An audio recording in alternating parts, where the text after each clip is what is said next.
भाभी की रोमांटिक और दिलचस्प लव स्टोरी। गांव के बीचों बीच एक बड़ा सा घर था जिसकी छत पर शाम के वक्त ठंडी हवा बहा करती थी।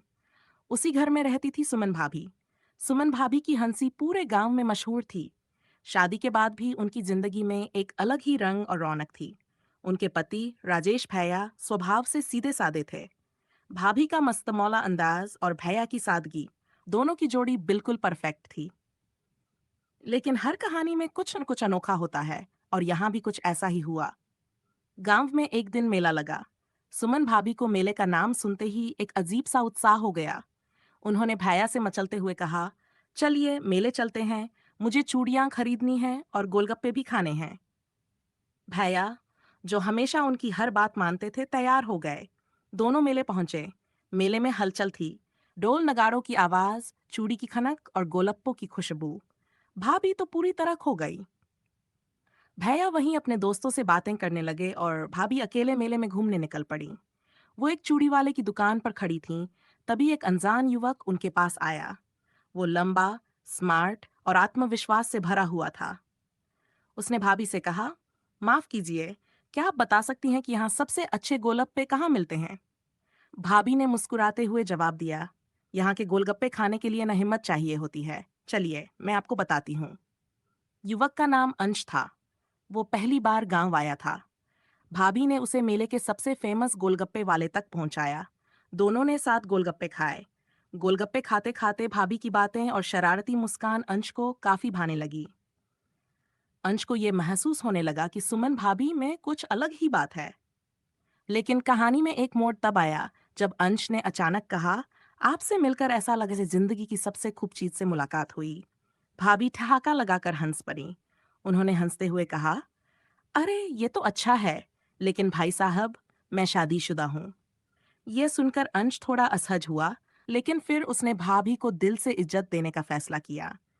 वह उनके व्यक्तित्व से इतना प्रभावित हुआ कि उसने उन्हें अपनी दोस्त बना लिया। अब कहानी का असली रोमांच शुरू होता है। अंश ने भाभी के साथ काफी समय बिताया और उनसे बहुत कुछ सीखा। लेकिन धीरे धीरे उसने भाभी से अपनी फीलिंग्स जाहिर की। उसने कहा, भाभी, आपके साथ बिताया हर पल मुझे सिखाता है कि प्यार केवल पाने का नाम नहीं, बल्कि सम्मान और प्रशंसा का नाम है।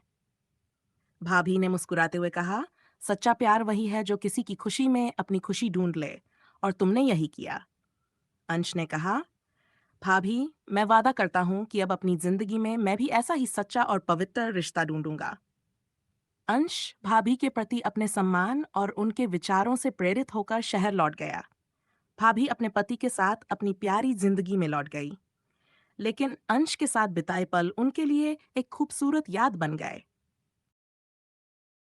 अंश शहर लौटने के बाद भी भाभी के कहे हुए शब्दों और उनकी मुस्कान को नहीं भूल पाया। वह एक बदला हुआ इंसान बन चुका था। अब उसकी सोच पहले जैसी नहीं रही।